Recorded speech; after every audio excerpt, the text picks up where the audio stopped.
Significado: minha credulidade, ou pelo menos minha boa vontade de ser crédulo, desapareceu com o encanto mágico de sua presença. Não sei por quais motivos interiores. Pareceu-me de novo totalmente improvável que se produza o que quer que seja deste gênero. Os móveis privados de espírito estão diante de mim, como a natureza privada dos deuses diante do poeta. Após o desaparecimento dos deuses da Grécia, coloco, pois, mais uma vez os óculos paternais de armação de chifre e tome cuidado, meu filho querido. Peço-lhe conservar a cabeça fria, renunciando a querer compreender demasiado em lugar de fazer um sacrifício excessivo por causa da compreensão. E sacudindo minha sábia cabeça sobre a psicossíntese, digo a mim mesmo: sim, assim são jovens, só experimentam verdadeira alegria lá onde podem caminhar sem nós, onde nossa respiração muito curta e nossas pernas fatigadas não nos permitem segui-los. Usando agora do direito que os anos me dão, torno-me loquaz e vou entretê-lo com outra coisa entre o céu e a terra que não se pode compreender.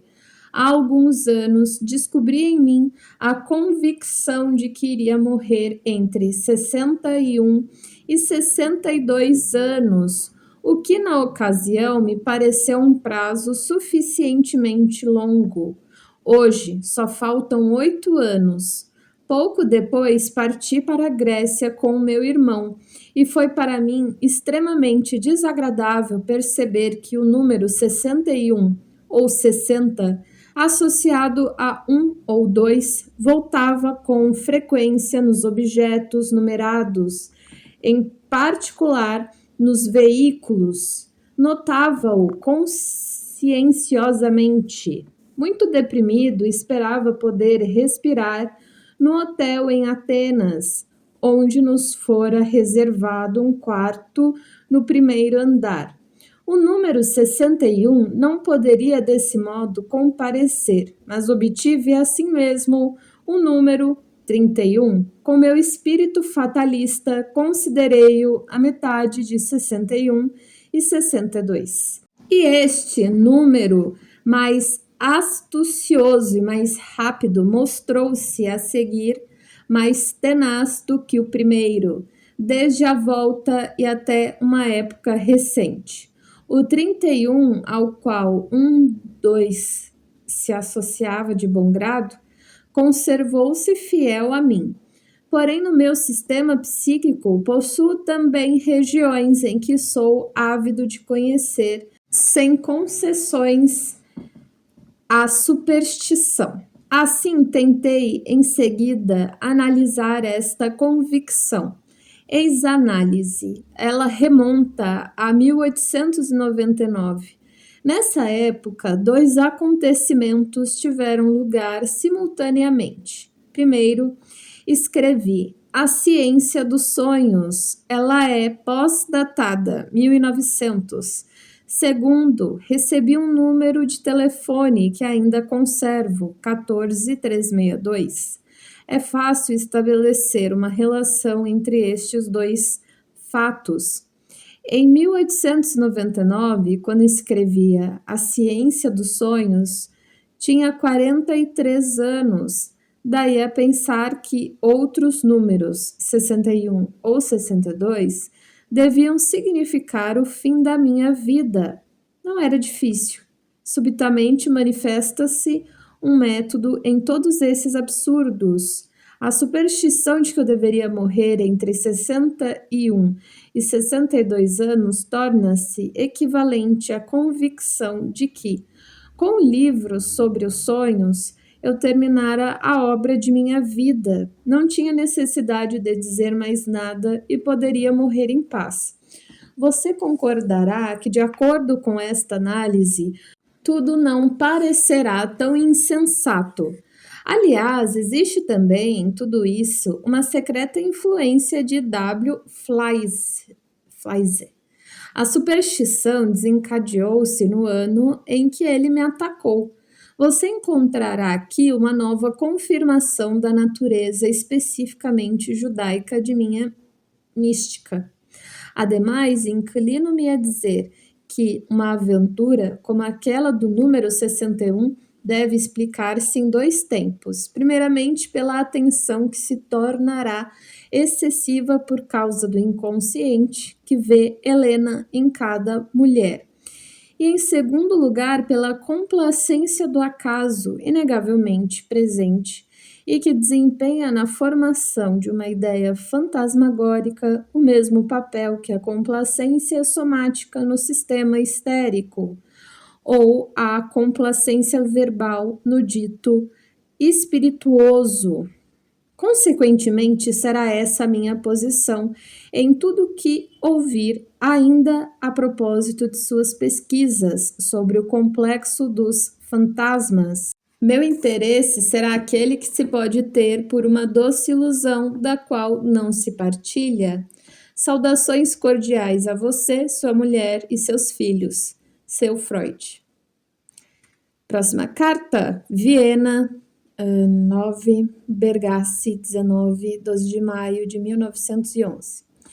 Caro amigo, sei que você tem obedecido à sua profunda inclinação pelo estudo do ocultismo e não duvido que por aí poderá colher abundantes frutos. Nada há a fazer contra isso e cada qual tem razão de obedecer ao encadeamento de seus impulsos. A fama adquirida através de seus trabalhos sobre a demência resistirá por muito tempo à acusação de místico, mas não permaneça em meio às luxuriantes colônias tropicais.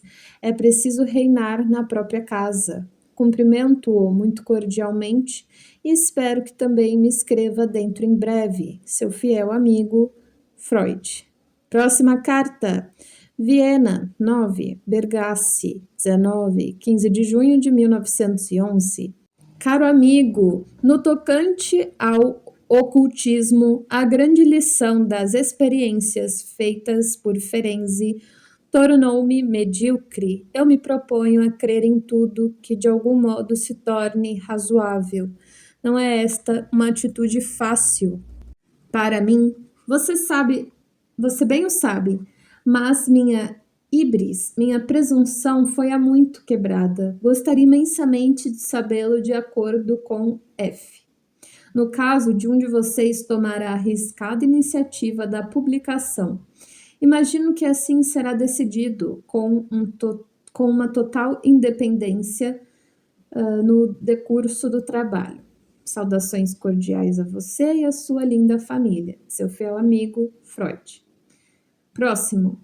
Carta de Jung à sua mulher de Souza, Tunísia.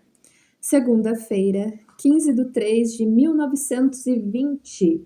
Grande Hotel, Souza. Esta África é inaudita, pena que não possa escrever-te algo de coerente. Tudo é excessivo. Somente alguns traços rápidos. Depois de uma temporada fria e pesada no mar, manhãs frescas da Argélia, casas e ruas claras, grupos de árvores de um verde sombrio, acima das quais se elevam altas palmeiras. Albornoz branco fez vermelho e misturado a eles o amarelo dos atiradores da África, o rubro dos sparris, o jardim botânico, encantada floresta tropical, visão da Índia, os asvata, árvores sagradas com suas gigantescas raízes aéreas, semelhante a monstros ou moradas fantasmagóricas de deuses imensas, pesadas, verdes sombrias e murmurantes ao sopro do vento marinho. Depois 30 horas de estrada de ferro para chegar a Tunis. A cidade árabe remonta à antiguidade e à Idade Média mourisca. A Granada e aos contos de Bagdá perde-se o sentimento do próprio eu, que parece dissolver-se nessa diversidade difícil de ser apreciada e ainda mais descrita no muro, uma coluna romana indizivelmente feia passa uma velha judia, trajando calças brancas bufantes. Um vendedor ambulante aproxima-se com um sortimento de albornozes. Abre caminho por entre a multidão e grita num tom gutural que poderia vir em linha reta do cantão de Zurique, uma nesga de azul profundo em sua alvura de neve, uma cúpula de mesquita, um sapateiro costura calçados com zelo sob uma pequena abóbada. Diante dele, sobre a esteira, uma reverberante e ardente mancha de sol. Músicos cegos com tambores e minúsculos bandolins de 3 cordas passam um mendigo feito unicamente de farrapos. Fumaça de bolinhos fritos, turbilhão de moscas no alto, no éter bem-aventurado. Um muezzin canta a prece do meio-dia, no topo de um minarete branco, embaixo um pátio em colunata, fresco e sombreado, a porta de ferro batido com cercadura de majólica em cima do muro, um gato sarnento estendido ao sol, um vai-vem de túnicas vermelhas, brancas, amarelas, azuis, marrons, turbantes brancos, fez vermelho, uniformes, faces que vão do branco e do amarelo claro até o negro de ébano, calças amarelas e vermelhas, provocam um ruído farfalhante enquanto os pés negros e nus se esgueiram silenciosamente. De manhã ergue-se o grande Deus, enchendo os 2 horizontes de júbilo e poder. Tudo o que vive lhe presta obediência. À noite, a lua surge tão prateada, tão divinamente clara e luminosa que não é possível duvidar de Astártia. Entre Argélia e Tunis, há 900 quilômetros de terra africana que se ergue para formar as nobres e vastas altitudes do grande Atlas. Vales amplos e altas planícies transbordam de vinho e arroz. Florestas de carvalhos de um verde sombrio. Hoje, Horus levantou-se atrás de uma distante montanha pálida, sobre uma planície infinitamente verde e trigueira, enquanto um vento poderoso erguia-se do deserto soprando em direção ao mar escuro azul. Avistam-se restos ocre pardacentos de cidades romanas sobre as colinas sulcadas de vales de um cinza esverdeado. Rebanhos escassos de cabras negras pastam nos arredores. Há camelos e asnos perto de um campo onde os beduínos armaram suas tendas escuras. O trem atropela e mata um camelo que não se decidia sair dos trilhos. Grande alvoroço, grita-se, gesticula-se, formas brancas e sempre o mar, ora azul sombrio, ora dolorosamente resplandecente de sol. Bosque de oliveiras, sebes de cactos gigantes, palmeiras flutuando no ar vibrante e ensolarado.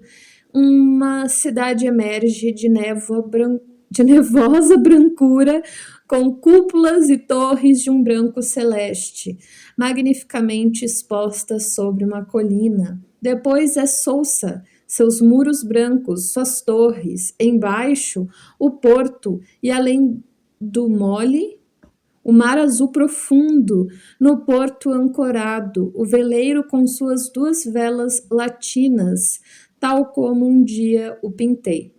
Tropeça-se em vestígios romanos, com minha bengala desenterrei um vaso antigo. Mas tudo isso não passa de um mísero balbuciar. Na verdade, eu não sei o que a África me diz, mas ela me fala. Imagino um sol extraordinário, uma atmosfera clara, tão clara como a das altas montanhas, um mar tão azul como jamais se viu, todas as cores de uma espantosa vivacidade. Ainda se pode comprar nos mercados ânforas antigas, imagina! E depois a lua. Próximo, trechos de uma carta a um jovem erudito. Nota de rodapé, só na edição alemã. 1952. Defini-me como sendo um empirista, pois é preciso fazer parte de algo conveniente. Acusam-me muitas vezes dizendo que sou um mau filósofo e evidentemente não me agrada ser qualquer coisa de medíocre. Como empirista, pelo menos cumpri minha tarefa. O epitáfio de um bom sapateiro, e que se considera como tal. Não poderá qualificá-lo de mau chapeleiro pelo fato de, uma vez na vida, ter confeccionado um chapéu mal feito. A linguagem com que me exprimo deve ser equívoca, isto é, de duplo sentido, se quiser levar em conta a natureza da psique e seu duplo aspecto. É conscientemente e com deliberação que procuro a expressão de duplo sentido para corresponder à natureza do ser. Ela é preferível à expressão unívoca. Minha predisposição natural me levaria a ser muito claro. Isto não é difícil, mas iria de encontro à verdade. Permito voluntariamente que todas as gamas sonoras ressoem, visto que, por um lado, elas existem de fato e, por outro, podem dar uma imagem mais fiel da realidade. A expressão unívoca só tem sentido quando se trata de constatar fatos e não quando se trata de interpretação, pois o sentido não é uma tautologia, mas inclui em si sempre mais do que o objeto concreto do enunciado. Sou apenas, para ser mais preciso, um psiquiatra, pois o problema essencial que guia todos os meus esforços é a desordem da alma, sua fenomenologia, etiologia e teleologia. O restante, para mim, é acessório. Não sinto vocação alguma, nem para fundar uma religião, nem para professar uma dentre elas. Não sou um adepto da filosofia, pretendo ser somente um bom médico da alma, e isto dentro dos limites da tarefa particular que me cabe. São estas as disposições que encontrei em mim mesmo e, realizando-as, assumo minha função de membro da sociedade humana. Não nego absolutamente que outros possam ser mais sábios que eu. Não sei, por exemplo, de que modo Deus, separado da experiência humana, poderia ser aprendido e vivenciado. Se não fizer tal experiência, como poderia afirmar que ele existe? Minha experiência, no entanto, é limitada e restrita, e, consequentemente, aquilo que ela revela permanece restrito e dentro da escala humana. Apesar do pressentimento esmagador do incomensurável, o que aparece com evidência quando se tenta exprimi-lo, tratando-se de experiência, nada escapa à ambiguidade da psique. A maior experiência é, ao mesmo tempo, a menor de todas e a mais limitada. Por isso, como não temer proclamá-la em alta voz ou mesmo filosofar a seu respeito? É certo que somos demasiadamente pequenos e incapazes para nos permitirmos tal audácia. Prefiro, pois, a linguagem de duplo sentido, por levar em conta, numa justa proporção, a subjetividade das representações arquetípicas e a autonomia do arquétipo. Deus, por exemplo, significa, por um lado, um ens potentissimum, um ser todo-poderoso, inexprimível, e por outro, uma alusão a mais insuficiente possível, e uma expressão da impotência e da perplexidade humana, portanto, uma manifestação da natureza a mais paradoxal. O espaço da alma é imensamente grande e pleno de realidade viva. Sobre suas fronteiras paira o mistério da matéria e do espírito, ou ainda o dos sentidos. Eis o que constitui para mim os limites dentro dos quais posso formular minha experiência. Próxima. Trechos de uma carta a um colega. Legenda só na edição alemã. 1959.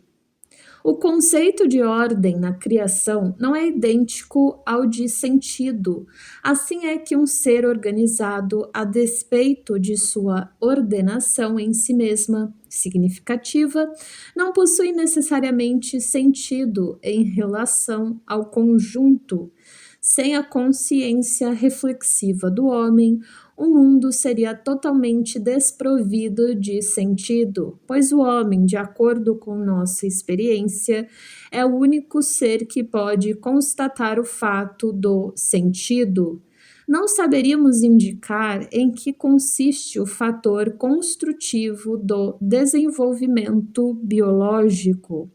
Sabemos, entretanto, que a homeotermia e a diferenciação do cérebro foram indispensáveis à formação da consciência e, consequentemente, à manifestação de um sentido.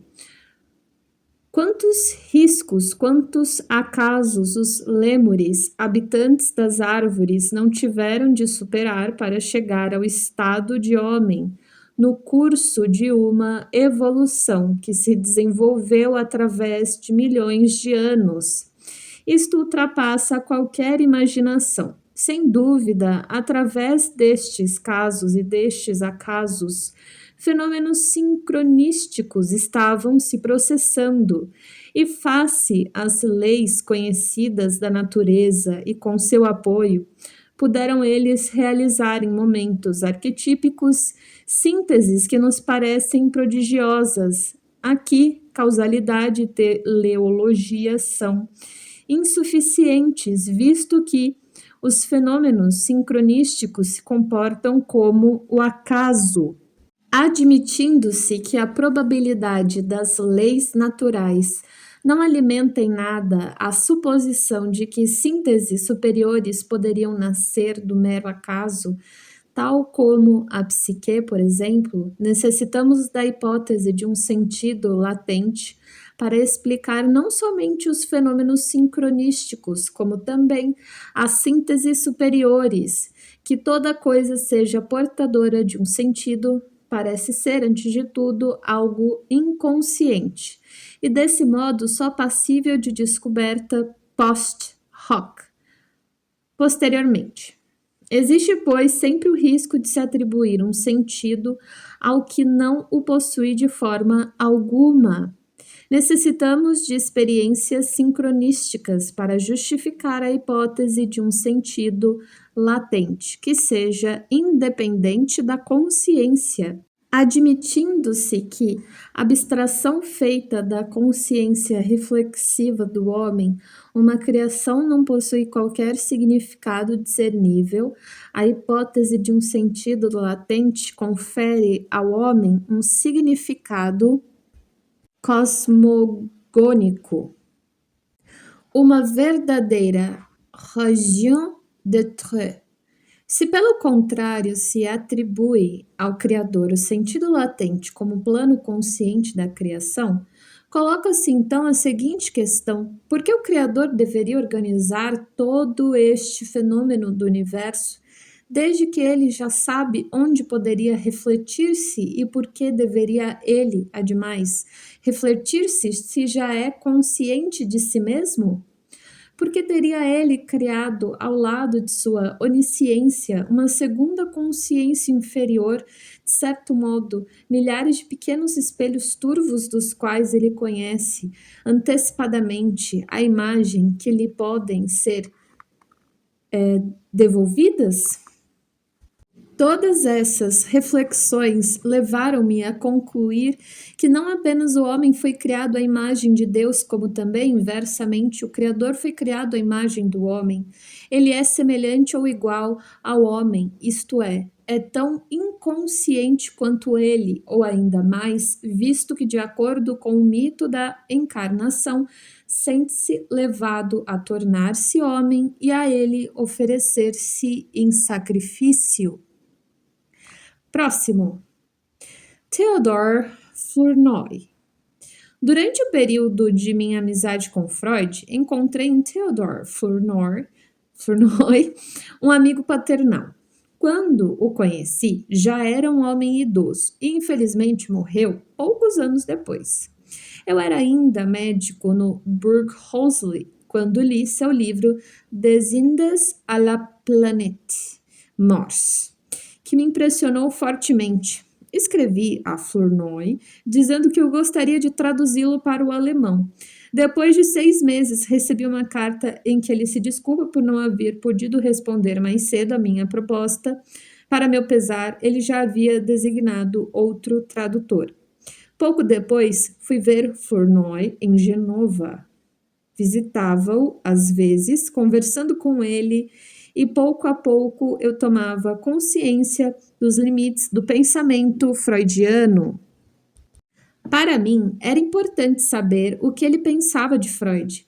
Fez-me, a respeito dele, reflexões muito inteligentes. Acentuava principalmente o propósito de Freud de fazer imperar o racionalismo das luzes. Isso explicava muito de seu pensamento, e em especial sua parcialidade. Em 1912, animei Flournoy a assistir o Congresso de Munique, no decurso do qual se deu meu rompimento com Freud. Sua presença foi para mim um grande apoio. Nesta época, sobretudo após minha ruptura com Freud, tinha a sensação de ser ainda muito jovem para voar com minhas próprias asas. Era-me necessário um apoio, principalmente o de alguém que me permitisse falar de coração aberto. Encontrei tudo isso em Flournoy, e desse modo sua influência veio contrabalançar em mim a de Freud. Podia tratar com ele de todos os problemas científicos que me ocupavam, do sonambulismo, por exemplo, da parapsicologia e da psicologia da religião. Neste domínio, não contava, então, com ninguém que compartilhasse de meu interesse. As concepções de Flournoy estavam na linha das minhas próprias especulações, e muitas vezes serviram-me de estímulo. Dele, a concepção da imaginação criadora que suscitou em mim o mais vivo interesse. Muito aprendi com ele, antes de tudo, a maneira de considerar um doente, de penetrar com simpatia em sua história. Foi assim que estudei o caso de uma de minhas doentes, Miss Miller, em Metamorfose e Símbolos da Libido, 1912. Submeti-o a uma análise minuciosa. Há muito tempo já interessava-me pelos encadeamentos significativos que podem existir nos produtos da imaginação dos esquizofrênicos, e Flournoy ajudou-me a melhor compreendê-los. Ele visualizava os problemas em seu conjunto e, sobretudo, objetivamente. Todos os acontecimentos, todos os fatos eram importantes para ele. Acercava-se de um caso com prudência e jamais perdia a visão de conjunto. O que me impressionou de maneira decisiva na atitude científica de Flournoy foi o fato dele conseguir um tipo de aproximação realmente objetivo, o que, comparando com o que eu havia presenciado em Freud, causou-me grande impressão. Freud possuía uma maneira dinâmica e penetrante, esperava alguma coisa dos casos que tratava. Flournoy nada desejava, olhava de longe, via claramente. A influência de Freud aumentou meus conhecimentos, mas não me foi esclarecedora. Flournoy ensinou-me a guardar distância, a ter um certo recuo em relação ao objeto. Fortificou e manteve vivo em mim o desejo de ver as coisas numa vasta perspectiva. Sua maneira era mais descritiva, não se comprometendo em suposições. E, embora manifestasse pelos doentes um interesse vivo e caloroso, guardava sempre a distância necessária à observação. Assim é que nunca perdi a visão de conjunto. Flournoy era uma personalidade culta e distinta, muito fina e muito instruída, de uma inteligência equilibrada e dotada de um justo sentido das proporções. Tudo isso me foi muito benéfico. Era professor de filosofia e de psicologia, e foi bastante influenciado pelo pragmatismo de William James. Esta doutrina não se ajusta bem ao espírito alemão, não tendo, pois, nele encontrado o eco que merecia. E, no entanto, o pragmatismo desempenha, precisamente em psicologia, um papel que está longe de ser negligenciável. Em Flournoy, admirei particularmente a reflexão filosófica e, antes de tudo, a crítica refletida, fundada sobre uma vasta cultura. Próximo, Richard Wilhelm. Conheci Richard Wilhelm por ocasião de uma sessão da Escola da Sabedoria, em Darmstadt, em casa do Conde de Keyserling. Foi no começo dos anos 20, em 1923. Convidamo-lo para ir a Zurique, onde fez uma conferência no clube psicológico sobre o Haiking, ou Yaiking, antigo livro chinês de oráculos e sabedoria cuja origem remonta a 400 a.C. 4.000, perdão. Antes de conhecê-lo, já me ocupara de filosofia oriental, e ao redor de 1920 havia começado a experimentar com o Yaiking. Foi durante o verão em Bollingen que tomei a decisão de aprofundar o enigma deste livro. Em vez de tradicionais hastes de Atilea millifolia, utilizadas no método clássico, eu cortava varinhas de junco. Permanecia muitas vezes horas inteiras sentado no chão sob a pereira secular, o Yaiking perto de mim, e praticava a técnica relacionando um a outro os oráculos, que se formulavam como num jogo de perguntas e respostas. Vieram daí todas as espécies de negáveis e notáveis resultados, relações cheias de sentido com meus próprios pensamentos, e que eu não conseguia explicar a mim mesmo.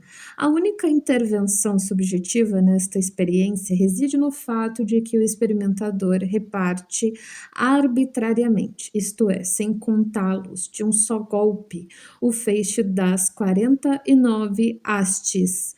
Ele ignora quantas varinhas existem num e noutro feixe. Ora, o resultado depende da relação desses números. Todas as outras manipulações sendo ordenadas mecanicamente e não permitindo a menor intervenção da vontade. Se existe qualquer relação psíquica causal, só pode ser na divisão fortuita do feixe, ou aplicando outro processo na queda fortuita das moedas. Durante todas as férias de verão, preocuparam-me as seguintes questões. As respostas do Yaiking são significativas ou não? Se o são, como se produzem as ligações entre as séries de eventos psíquicos e as séries físicas? Deparava continuamente com coincidências espantosas, que me fizeram pensar num paralelismo acausal, numa sincronicidade, como o denominei mais tarde. Estava a tal ponto fascinado por estas experiências que me esquecia de anotá-las, o que depois lamentei muitíssimo. É verdade que mais tarde retomei essa experiência tantas vezes com meus doentes que pude certificar-me de que as concordâncias evidentes eram relativamente muito numerosas. Como exemplo, citemos o caso de um jovem que tinha um complexo materno muito acentuado. Ele tinha a intenção de casar-se e conhecer uma jovem que lhe interessara, mas sentia-se inseguro e temia, sob a influência do complexo materno, casar-se desastrosamente, isto é, com uma segunda mãe dominadora. Fiz a experiência com ele. O texto de seu hexagrama, o resultado dizia isto: a jovem é poderosa, não se deve casar com uma jovem assim. Mais ou menos em 1935 encontrei o filósofo chinês Hu Xi. Interroguei-o sobre o I Ching e ele me respondeu: oh, isso nada mais é do que uma velha coleção de fórmulas mágicas sem importância. Ele não conhecia como esclarecera nem o método prático, nem sua utilização, e somente uma vez o vira ser aplicado. Durante um passeio, um amigo lhe falara de uma história de amor infeliz. Estavam passando justamente diante de um templo taoísta. Gracejando ele, teria dito a seu amigo: você pode consultar aqui o oráculo desse assunto. Dito e feito, entraram juntos no templo e pediram ao sacerdote um oráculo, I Ching. Mas ele mesmo acrescentou não acreditar em tal tolice. Perguntei-lhe se o oráculo não havia sido exato, ao que ele respondeu de má vontade. Naturalmente que sim, pensando na história bem conhecida do bom amigo, que faz tudo aquilo que não deseja atribuir a si mesmo, perguntei-lhe prudentemente se ele não havia aproveitado a ocasião. Sim, respondeu ele, por pilhéria. Eu também fiz uma pergunta. E o oráculo levou-a em conta? Perguntei-lhe. Ele hesitou. Bom, sim, se quiser. Evidentemente aquilo desagradava. O que é pessoal perturba às vezes a objetividade. Alguns anos mais tarde, após minhas primeiras experiências com as varinhas de junco, apareceu I Ching com o comentário de Wilhelm. Naturalmente, consultei-o para minha grande satisfação.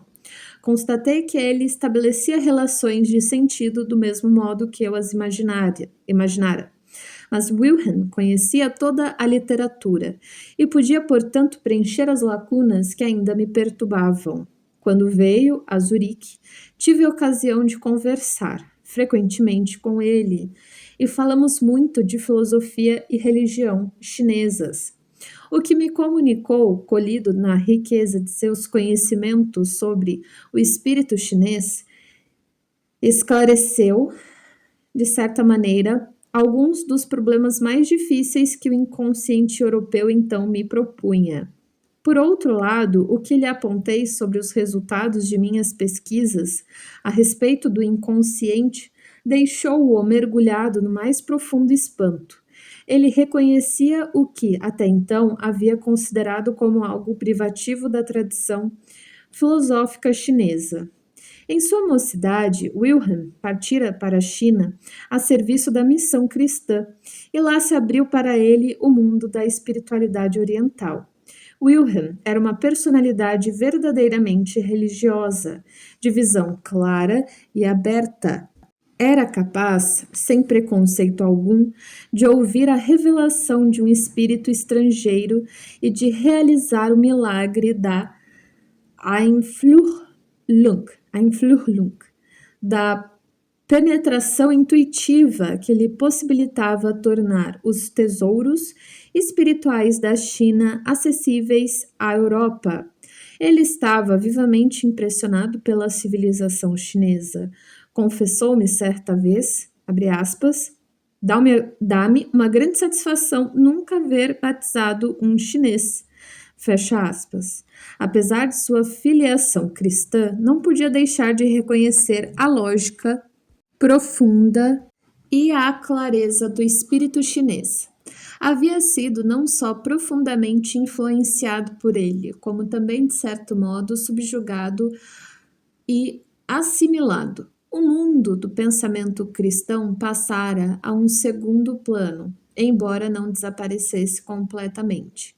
Constituía um reservatium mentalis, uma restrição mental de tal importância que condicionava seu destino. Wilhelm teve a rara felicidade de conhecer, na China, um dos sábios da velha escola que a Revolução havia expulsado do interior. Este velho mestre, chamado Lao Nai Xuan, ensinou-lhe a filosofia chinesa do Yoga e a psicologia do Yai King. É a colaboração destes dois homens que devemos à edição do Yai King, com seu notável comentário. Pela primeira vez, esta obra, a mais profunda do Oriente, foi introduzida no Ocidente sob uma forma viva e acessível. Considero esta publicação como a obra mais importante de Wilhelm. Com toda a clareza e toda a compreensão de seu espírito ocidental, mostrou ele no comentário ao Yai King uma adaptação sem igual à psicologia chinesa. Quando a última página da tradução foi terminada e as primeiras provas apareceram, o velho mestre, Lao Nai Xuan, morreu. Foi como se sua obra tivesse se cumprido e ele houvesse transmitido à Europa, no momento de sua morte, a última mensagem da velha China. E Wilhelm foi o discípulo perfeito que o velho sábio desejara em seus sonhos. Wilhelm, quando o conheci, tinha a aparência de um autêntico chinês, tanto por sua mímica quanto por sua escrita e linguagem. Havia aceito o ponto de vista oriental e a velha civilização chinesa o impregnara inteiramente. De volta à Europa, consagrou-se ao ensino no Instituto Chinês de Frankfurt-sur-le-Main. Le Main? Lá, como em suas conferências para os profanos, sentia-se que as necessidades do espírito europeu de novo o acometiam. Aspectos e formas cristãs recomeçaram a se manifestar. Algumas de suas conferências, a que assisti mais tarde, não estavam muito longe da forma de sermões. Esta mudança de Wilhelm e sua reassimilação do Ocidente pareceram-me um pouco irrefletidas e, portanto, perigosas. Temia que, nestas circunstâncias, ele se encaminhasse para o estado de conflito consigo mesmo. Ao que me parecia, tratava-se de uma assimilação passiva, isto é, ele havia sucumbido à influência do meio.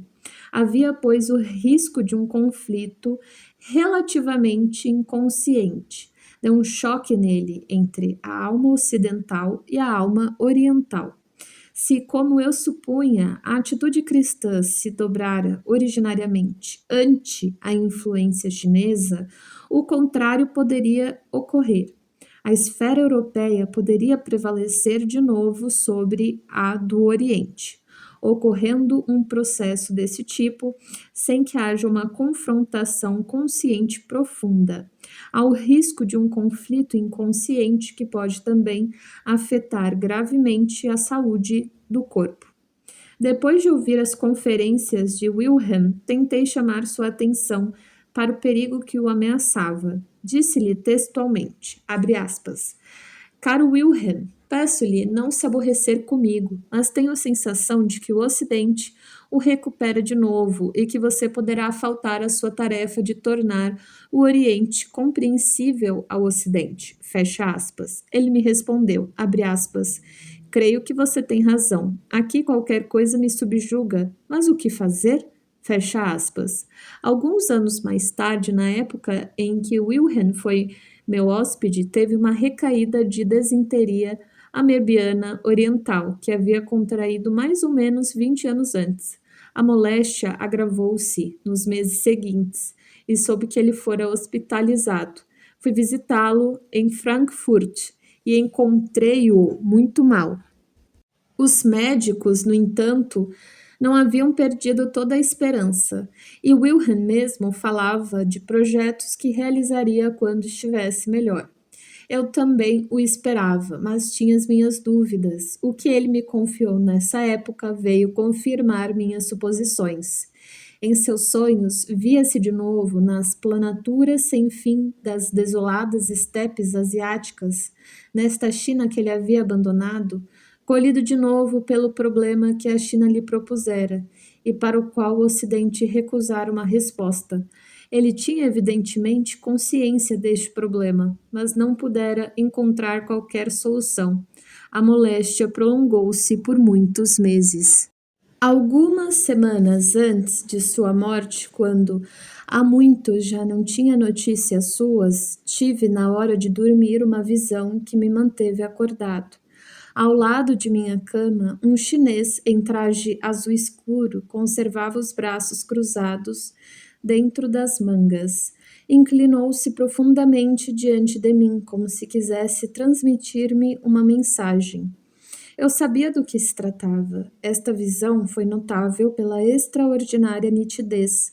Podia ver não somente todas as pequenas rugas de seu rosto, como também cada fio do tecido de seu traje. O problema de Wilhelm pode ser considerado também como um conflito entre o consciente e o inconsciente, que nele tomava a forma de um conflito entre o leste e o oeste. Eu pensava compreender sua situação, pois vivia o mesmo problema e sabia o que significava padecer deste conflito.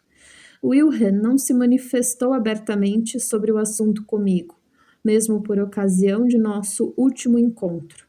No entanto, pude notar que ficava extremamente interessado quando eu abordava o ponto de vista psicológico, mas seu interesse só se mantinha enquanto se tratava de considerações objetivas, de meditações ou de questões de psicologia religiosa. Então, tudo ia bem. Porém, se procurasse abordar os problemas atuais de seu conflito interior, sentia imediatamente uma hesitação. Ele se fechava em si mesmo, porque aquilo o atingia até a medula. É este um fenômeno que observei em muitos homens de valor. Trata-se do inexplorado, para sempre inexplorado, de um domínio onde não se deve penetrar e que não se deve nem se pode forçar, um destino que não suporta a intervenção humana. Próximo, Heinrich Zimmer, ou Zimmer. Heinrich Zimmer. Por volta de 1930, fiquei conhecendo Heinrich Zimmer. Havia lido seu fascinante trabalho As Formas da Arte e o Yoga, e desde há muito desejava encontrá-lo pessoalmente. Descobri nele um homem de gênio, dotado de um temperamento extremamente vivo. Falava muito e com grande animação, mas era também capaz de ouvir com uma intensa atenção. Passamos juntos alguns dias muito agradáveis, nos quais tivemos conversas muito profundas e ricas que me fizeram descortinar amplos horizontes. Falamos principalmente da mitologia hindu. Nesta ocasião, contou-me como havia reagido à leitura do livro O Segredo da Flor de Ouro, que Richard Wilhelm e eu havíamos publicado juntos. Infelizmente, na época em que escrevi este livro, não conhecia ainda o de Zimmer, As Formas da Arte e o Yoga, e não havia podido utilizá-lo, o que teria sido extremamente importante. Muito lamentei tal fato. Quando Zimmer esteve entre as mãos O Segredo da Flor de Ouro e o folheou, foi tomado de cólera. Ele próprio o contou, devido ao meu comentário psicológico, tendo mesmo arremessado o livro contra a parede. Esta sua reação característica não me surpreendeu. Há muito sabia, indiretamente, que ele irrompia em ocasiões semelhantes. Zimmer foi o primeiro a falar-me disso abertamente. À maneira de tantos outros, irritara-se com as palavras psicológico, tal como o touro diante do pano vermelho. Estes textos só possuem interesse histórico. A alma nada tem a ver com eles. Pretender outra coisa revela falta de espírito científico e é produto da pura imaginação. Momentos depois, readquirindo seu autodomínio e voltando a ser o homem da ciência experimentou uma certa curiosidade de saber o que a psicologia teria a dizer precisamente sobre este assunto. Apanhou o livro e começou a ler. O eminente especialista de literatura hindu que ele era não pôde deixar de descobrir paralelos interessantes. Sua notável perspicácia artística, sua extraordinária intuição puderam intervir nisso eficazmente, disse ele textualmente com uma ponta de ironia. Abre aspas. Descobri então, de repente, que meus textos em sânscrito não só apresentavam certas dificuldades gramaticais e sintáticas, como além disso possuíam um sentido, fecha aspas. Muito embora este juízo exagerado possa ser considerado cum grano salis, apreciei profundamente Zimmer por esta confissão. Era de uma lealdade não muito corrente e reconfortante, principalmente se tivermos em mente os Diminorum Gentium, esses deuses de ordem inferior que afirmam com um ressentimento mal dissimulado já saber de tudo e há muito tempo. É lamentável que a morte prematura de Zimmer lhe tenha impossibilitado uma viagem à Índia. Perguntei-me muitas vezes sobre as influências que ele teria sofrido através de um contato direto com o país. Sua largueza de espírito, sua capacidade de receber, seu conhecimento profundo da literatura hindu e sua extraordinária intuição me predispunham a conjecturar grandes coisas. Entretanto, os manes chamaram-no para junto deles. Em todo ser, Zimmer conservou-se um puer aeternus, um adolescente eterno, que nas asas de sua linguagem brilhante fez desabrochar todas as flores do jardim das lendas hindus, e ele partilhou também de seu destino, pois morre cedo aquele que é amado pelos deuses. Wilhelm, também é verdade, morreu prematuramente sem que, no entanto, o seu lado puer aeternus tenha sido tão marcado quanto em Zimmer. Este dava a impressão de verdejar e florir incessantemente numa profusão inexaurível. Apesar de tudo, suponho que em Wilhelm, pelo modo que ele assimilara a China, ou melhor, pelo modo como a China o assimilara, análogas eclosões permaneceram dissimuladas. Tanto Zimmer quanto Wilhelm possuíam uma genial ingenuidade. Ambos pareciam viver a realidade como um mundo estranho, enquanto que seu ser profundo, intacto e voltado sobre si mesmo seguia a linha obscura do destino. Próximo texto, o livro vermelho. No outono de 1953, depois de uma longa indisposição, Jung retomou o livro vermelho para terminar a última imagem que ficara inacabada. E, no entanto, não pôde nem desejou terminá-la. Aquilo, dizia ele, se referia à morte. Compôs em seu lugar um novo diálogo imaginário, muito longo, que se liga a um dos primeiros diálogos desse livro. Os protagonistas eram, mais uma vez, Elias, Salomé e a serpente. Ainda esta vez escreveu cuidadosamente com tinta nanquim, da China, em caracteres góticos, como se pode ver na gravura. Às vezes, as letras iniciais eram ornadas com motivos pintados. Concluiu com um apêndice, única página do livro escrita com sua letra habitual, interrompido no meio de uma frase, eis o que dizia, abre aspas, 1959. Trabalhei neste livro durante 16 anos. Em 1930, meu contato com a alquimia me afastou dele. Em 1928, situa-se o começo do fim, quando Wilhelm pôs ao meu alcance o texto do Tratado Alquimista, O Segredo da Flor de Ouro. O conteúdo deste livro encontrou então o caminho da realidade e não pude mais trabalhar nele. Isso poderá parecer uma loucura a um observador não avisado. teria podido sim, com efeito, converter-se em algo semelhante, se eu não tivesse posto um dique e captado a poderosa força dos acontecimentos originais. Sempre soube que as experiências continham coisas preciosas, e foi por isso que nada de melhor soube fazer que as traduzir por escrito num livro precioso, isto é, de grande valor, e representar as imagens que reapareciam enquanto eu as descrevia em pinturas tão fiéis quanto possível. Sei o quanto esta tentativa era terrivelmente inadequada, porém, a despeito de ser um enorme trabalho e de alguns desvios, permaneci fiel a ele, mesmo se qualquer outra possibilidade nunca. Reticências, fecha aspas.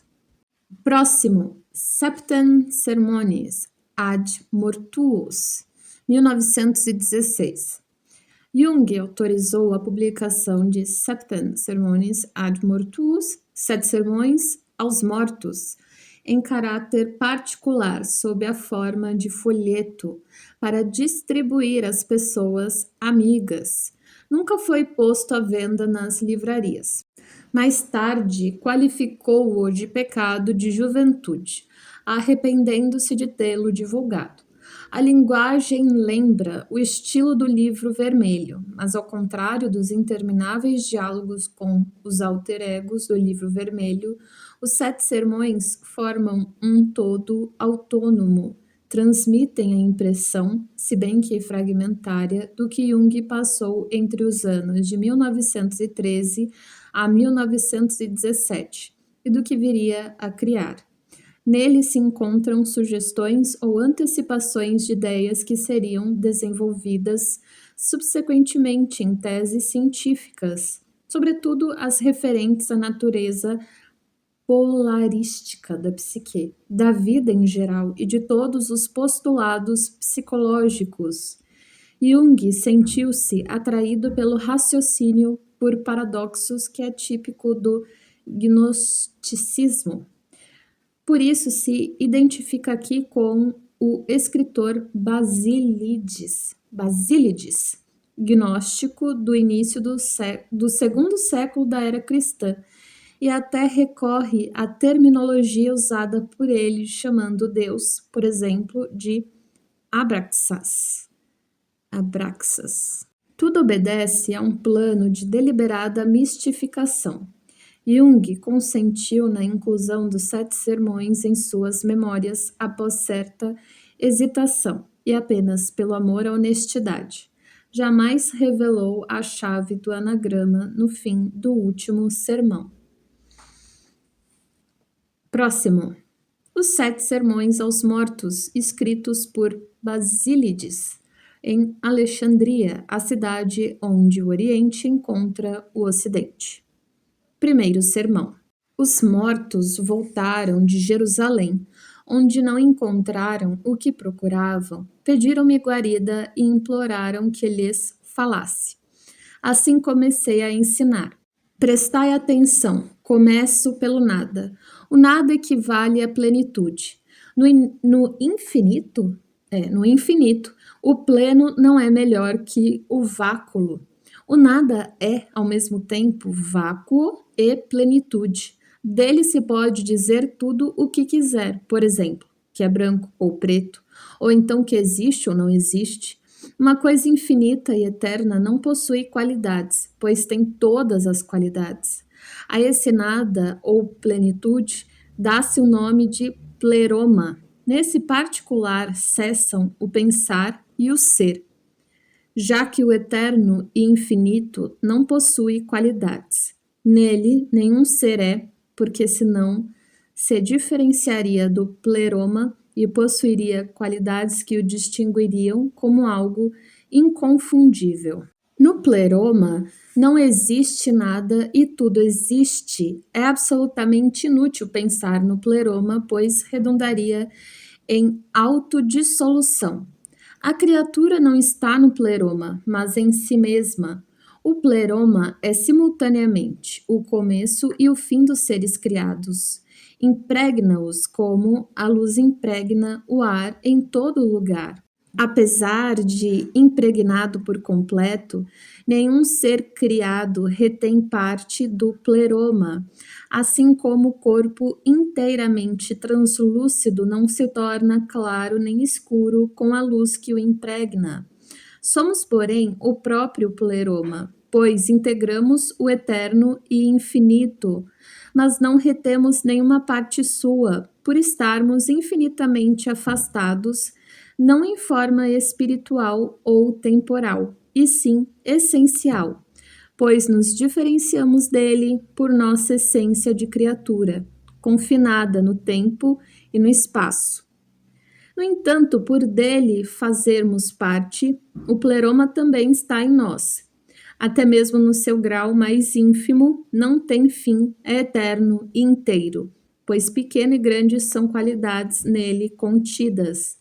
É aquele nada que se acha completo e contínuo em todo lugar. Só no sentido figurado, portanto, me refiro ao ser criado como parte do pleroma, porque na realidade o pleroma não se divide em nenhum lugar, uma vez que equivale ao nada. Também somos o pleroma inteiro, porque no sentido figurado o pleroma é o menor ponto, apenas suposto, não existe em nós e no firmamento ilimitado que nos rodeia. Mas por que então falamos afinal no pleroma, já que é assim tudo e nada?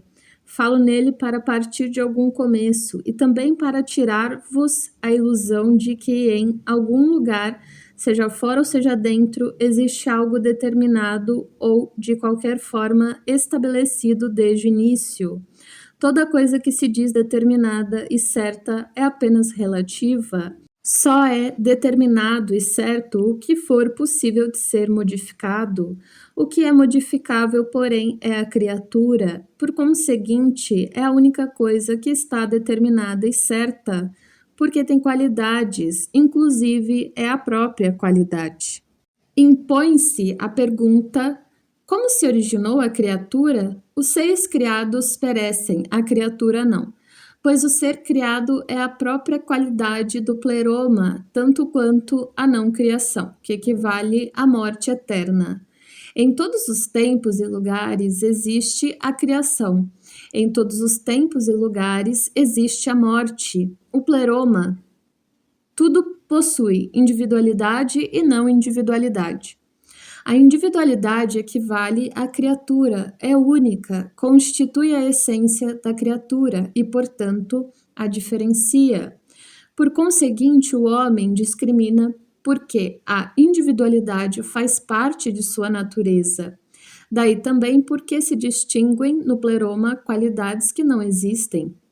Distinguem-nas por causa de sua própria natureza. Há, pois, que falar de qualidades do pleroma que não existem. Qual utilidade direis de falar nisso? Não foste tu mesmo que disseste que não adianta pensar no pleroma? Isso eu vos disse para tirar-vos a ilusão de que podemos pensar nele. Quando distinguimos qualidades no pleroma, falamos tomando por base a nossa própria individualidade e a respeito dessa mesma individualidade. Mas nada dissemos a respeito do pleroma. A respeito de nossa própria individualidade, porém, é preciso falar, para podermos distinguir suficientemente a nós mesmos. A nossa própria natureza é individualidade. Se não formos fiéis a essa natureza, não nos distinguiremos suficientemente bem. Temos, portanto, que fazer distinções de qualidade. Qual o prejuízo? Perguntareis, em não se distinguir a si mesmo? Se não nos distinguirmos ultrapassando a nossa própria natureza, nos afastamos da criatura. Caímos na falta de individualidade, que é a outra qualidade do pleroma. Caímos no próprio pleroma e deixamos de ser criaturas. Nos entregamos à dissolução do nada, o que resulta na morte da criatura. Morremos, portanto, na medida em que não nos distinguimos, daí o empenho natural da criatura para adquirir individualidade, para lutar contra a igualdade inicial perigosa. A isso dá-se o nome de Principium Individuationis. Esse princípio é a essência da criatura. Com isso, podeis ver porque a falta de individualidade e a não distinção constituem grande risco para a criatura. Devemos, pois, distinguir as qualidades do pleroma. Essas qualidades são antônimas, como, por exemplo, o efetivo e o inefetivo, plenitude e vácuo, vivos e mortos, diferença e igualdade, luz e trevas, o quente e o frio, força e matéria, tempo e espaço, o bem e o mal, beleza e fealdade, o uno e o múltiplo, etc. As antônimas são qualidades do pleroma que não existem, pois uma contrabalança a outra. Como constituímos o próprio pleroma, também possuímos todas essas qualidades em nós, por ser a própria base de nossa natureza. A individualidade possuímos, portanto, essas qualidades em nome e sinal da individualidade, o que quer dizer que 1. Essas qualidades são distintas e separadas umas das outras em nós. Por conseguinte, não são contrabalançadas e nulas, e sim efetivas. Somos, assim, vítimas dessa antinomia. O pleroma está dividido em nós. As qualidades pertencem ao pleroma e só em nome e sinal da individualidade podemos e devemos possuí-las ou vivê-las. Temos que nos distinguir das qualidades. No pleroma estão contrabalançadas e nulas, em nós não. Sermos distintos delas liberta-nos. Quando nos empenhamos no bem ou no belo, esquecemos consequentemente a nossa própria natureza, que é a individualidade, e nos entregamos às qualidades do pleroma, que são antônimas. Lutamos para conseguir o bem e o belo, mas, ao mesmo tempo, também ficamos com o mal e o feio, que no pleroma são inseparáveis do bem e do mal. Quando, porém, permanecemos fiéis à nossa própria natureza, que é a individualidade, nos distinguimos do bem e do belo, e, portanto, ao mesmo tempo, do mal e do feio. E assim não mergulhamos no pleroma, ou seja, no nada e na dissolução. Tu dizes, contraporeis, que a diferença e a igualdade também são qualidades do pleroma. Como seria então se nos empenhássemos na diferença? Agindo assim, não estamos sendo fiéis à nossa natureza? E apesar disso, não devemos nos entregar à igualdade quando nos empenhamos na diferença? Não deveis esquecer que o pleroma carece de qualidades. Somos nós que as criamos pelo raciocínio. Se, porém, vos empenhardes na diferença ou na igualdade, ou em qualquer outra espécie de qualidade, estareis imerso em raciocínios inspirados pelo pleroma, ou seja, raciocínios a respeito de qualidades inexistentes do pleroma.